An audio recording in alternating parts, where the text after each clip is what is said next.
guys, it's Fultoncards here, live and direct from Brooklyn, New York City, and I do have another mail day, and this time I believe I have two packages and parcels from Upper Deck. One would be a pickup, which I was waiting on, which I received. I'm a bit perplexed and confused and bemused because I'm not really sure what Upper Deck owed me. I know for a fact that my Artifacts 2020-21 didn't have any hits, and the Bone Byron was completely miscut, and that's a rookie card. And then I think I also submitted a Upper Deck OPC Lafreniere with a screwed up corner, but I'm not really sure whether that will be granted. What I should have done is even mucked up the corner more, which is what some people do. In fact, I know hobby store guys, if a corner's kind of donked, they'll ding it even more to make sure that they actually accept the submission. I don't do that because I tend to be, you know, somewhat honest. So I think there's that, and I believe there was a Champs raffle card because for an post. Anyways, we'll see.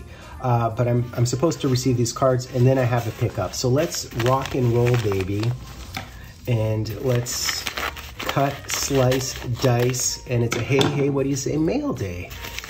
Let's see what we have here. So it says, thank you for submitting your Upper Deck card for review. After careful inspection, this submission has been deemed not to show signs of significant factory damage that would warrant a replacement.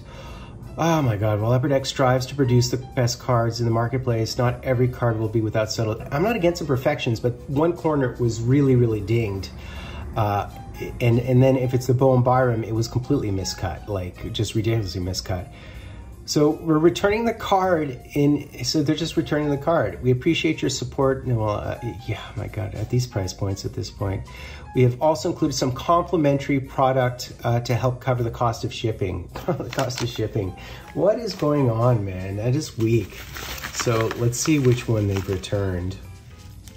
Oh, okay. So they actually, oh man, it's the Lafreniere. See, you know what it is? The corner was completely dinged, and I did not try to ding it more. I don't know if you can see it, but it was absolutely just completely dinged. And I may have actually made it better by trying to iron it out with my, anyways. Not that it matters, not that this card has any value. I mean, it's just like an OPC, you know, blue parallel.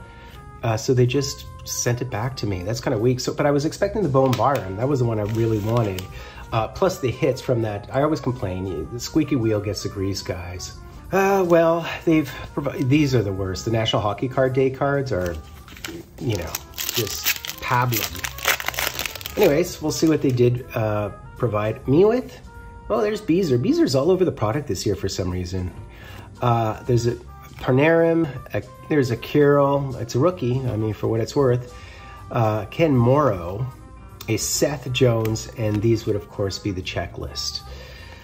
These cards are like, you know, anyways, those are literally for children under 5. But they did supply me with a 2020-21 hobby pack. So I could theoretically hit a young gun out of this. What is it? What is that? I'm not sure. It could just be, is it a complete base pack? That's a possibility. Yep, so we have Vasi, we have Brendan Smith, Faxa, Gudobin.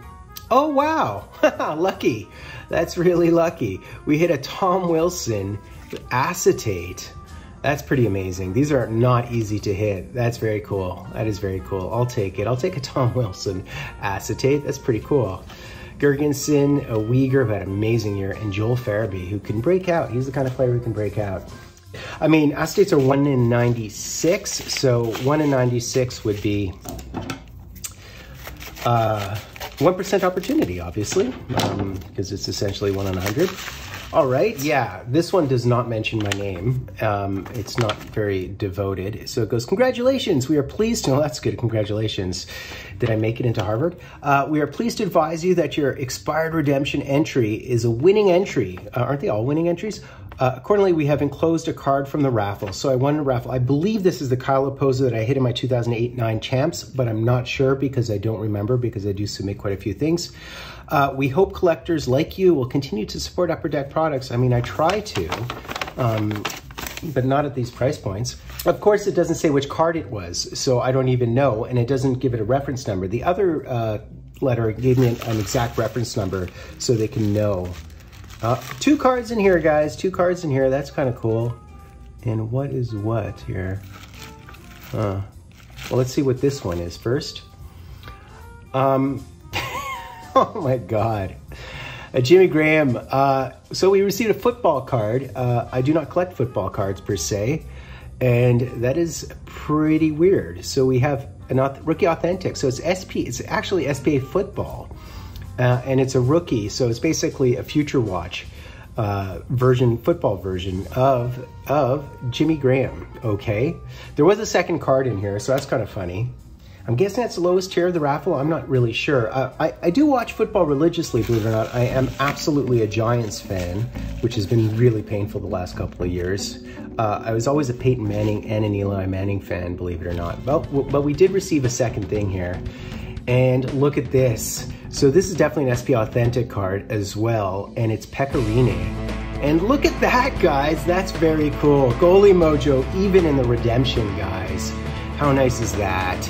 We received, so this is what, 2012, 2013, yeah. It's one of this is a retro, I think it's like a 94 retro, something like that. Like it's a original SP Authentic retro. A Pecorine, that's really cool. It's a 2012, 2013 SP Authentic retro auto of Pecorine. That is very cool. That's goalie emoji. I'll take it. So I assume it was like the first tier of the raffle. In other words, the worst tier. Maybe, I don't know, but he is the all-time leader, I guess, for Finns in terms of wins. Pretty cool, man. That's very cool. I mean, Tuukka Rask couldn't pass him, so, you know, and who else did he, I mean, Antiniemi, I mean, you know, UC Saros would be the one guy who might be able to pass him, but UC Saros has like 200 plus wins, while Pecorine was 600 plus, so very cool. All right, so this is the pickup, guys. How am I gonna open this without destroying it? Okay. All right. Man, this is well parceled and packaged, guys. You might be able to tell that this is slabbed.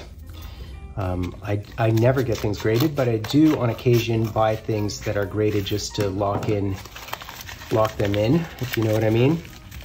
Lock in the condition. If it's something, usually only for generational players do I buy slabs, or would I ever send anything in. All right, you can tell by the label that it is not a 9 or a 9.5. You could tell it's one of the lighter labels, right? This is Fultoncards being Fultoncards, not being stupid, crazy about condition. But it is a 2012-13 Fleer Retro. Have you guys ever seen Fleer Retro? Those hobby boxes now go for $1,000, which is why I bought this card. And here we go. And can you guess what this is? Can you guess what this is? So it is actually a buyback. So it's not 2012, 2013. It is 2005, 2006, and it's a buyback that's been autoed. So check it out, guys. This is a Sid Crosby 5 of 10 hand numbered with a beautiful, beautiful auto, perfect 10 auto. And oh, you know what it has in the background floating around is it has the actual, this thing, the congratulations, which basically is the authentication that's floating behind the slab. I guess that makes sense. As you guys know, I'm not like uber slabbed out. Look at the grading. It says centering 9.5, edges 9, corners 8, surface 8, and near mint 8. Now, what I find weird about this grading, because I'm not like a superstar when it comes to understanding grading, is if you add these up and add these up and then divide by 4, you're talking about an 8.6 grade on average, not counting the autograph. Yet, it's regarded as an 8. So it's not an 8.5, it's an 8. Are corners valued more? So you guys tell me. Or is it just that they refer to the lowest grade and they sort of grade down based on the lowest grade? You know, I mean, this is what's so funny about these things. This grading, even mathematically, doesn't sort of add up and base, unless they weight one of them or two of them differently than the others. You know what I mean? It's kind of weird. Do I care? Not really. So this product is a really interesting product, by the way. So 2012, 2013 Flair Retro has all these cool retros within Flair, including these buybacks. And I can go over the checklist of who was on these buybacks, but this was the one that I wanted. I actually might even have this original card. The original card, I think, is non-autoed, and so they autoed it as the buyback. So this was basically a jersey mem card without the auto, and the buyback, they autoed it. Kind of cool, right, guys? Not bad at all.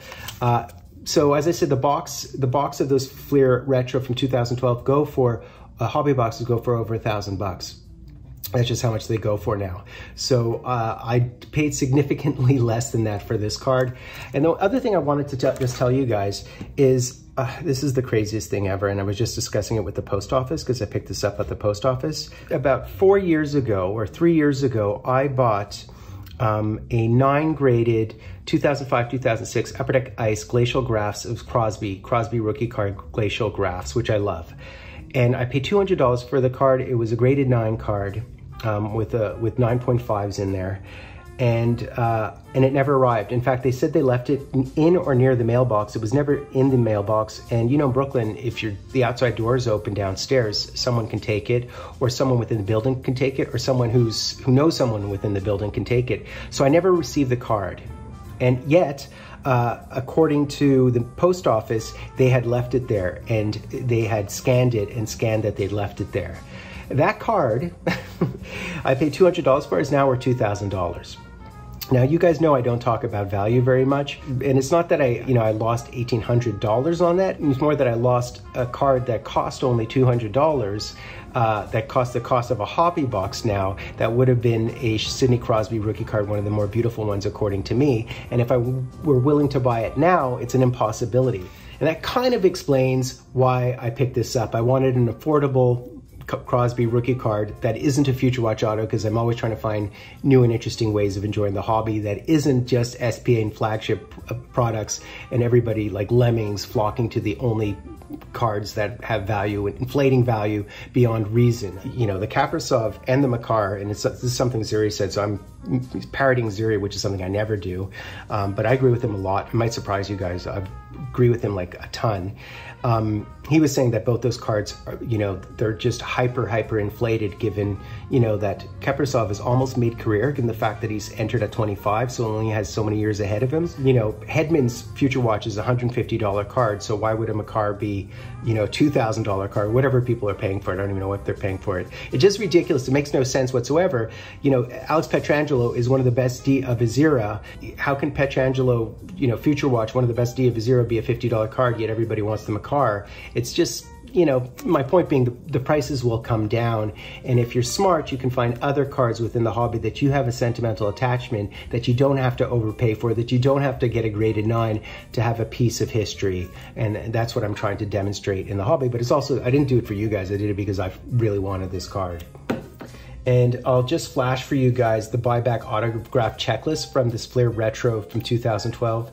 They have multiple Wayne Gretzky's from the 1993-94 season. They have a Flair Wayne Gretzky. I mean, they have a ton of Wayne Gretzky's. They have from 95. It's just really cool in terms of this checklist. It's basically, the entire checklist is all Wayne Gretzky's except for the first card, which is the Sid Crosby, which I now have, which is number to 10. So that's how you do it, guys. That's how you do it. Although I'm still wondering where my Artifacts box and my Artifacts Bow Byram is, because these are the only things I had with me here. So that's basically it, guys. Please be sure to sub-like, hashtag Dryden, ring that bell. Please do support your friendly neighborhood Fulton Cards. I mean, Fultoncards, live and direct from a place called Brooklyn, New York.